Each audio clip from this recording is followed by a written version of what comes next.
So now we're gonna work our way out of the room, working side by side with rollers. And one thing we're gonna do is, so this is our pretend door over here, right? We need somewhere to work out, is we don't wanna finish at the same time and have a big expanse to work our way out. So I'm gonna let Bobby get a little bit ahead of me so that when he gets done with his section, he can work his way out there.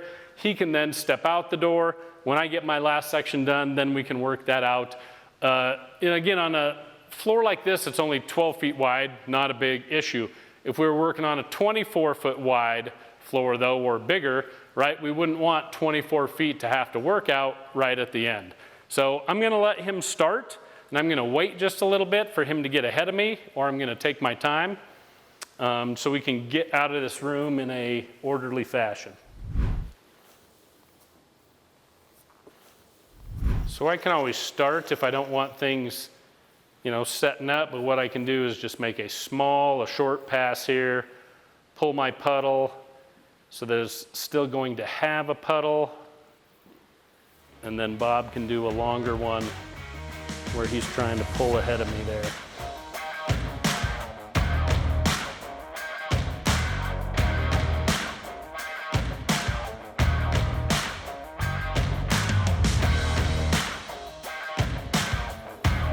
When we're trying to stay out of each other's work, again, we want to look back past and over each other's work too. If you pick something up, again, having the multiple eyes on the job always helps.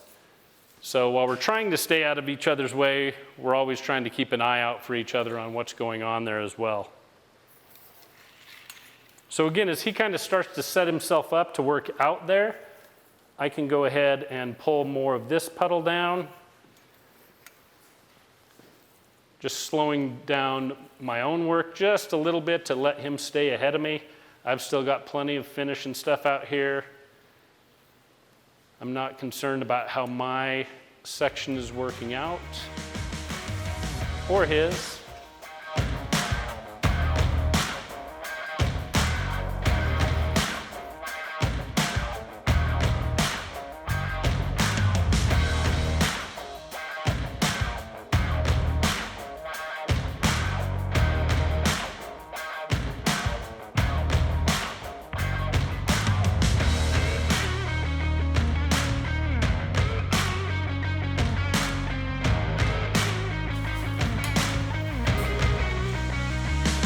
Again, I don't want my puddle too close to the wall here in case I have to do a little feathering with my roller, so I can pull that out. And again, remember that the great thing with the roller is we can finish this way across the floor.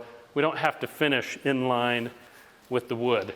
So I want to go back and hit where I got with my cut-in pad, and then I can just start my final little passes here.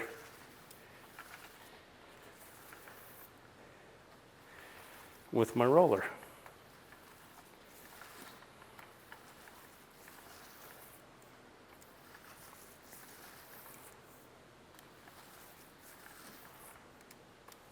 And I always try when I'm coming back into something like this, try not to come hit my puddle on my backstroke, because I'm just going to finish out. So I usually try to come back here and then put it a little past my puddle on the way back out to avoid flipping any drips out there. All right, so if we needed to, we could always reach back in with our cut-in pad if there were some other little areas we needed to straighten out there. But I hope you can see how helpful it was to have Bobby just work a little bit ahead of me, so he got done first, finished his section, he was able to step out. Now we don't have two guys in each other's way, but that's how you work out when you're working side by side with two rollers, two cut-in pads on a larger floor.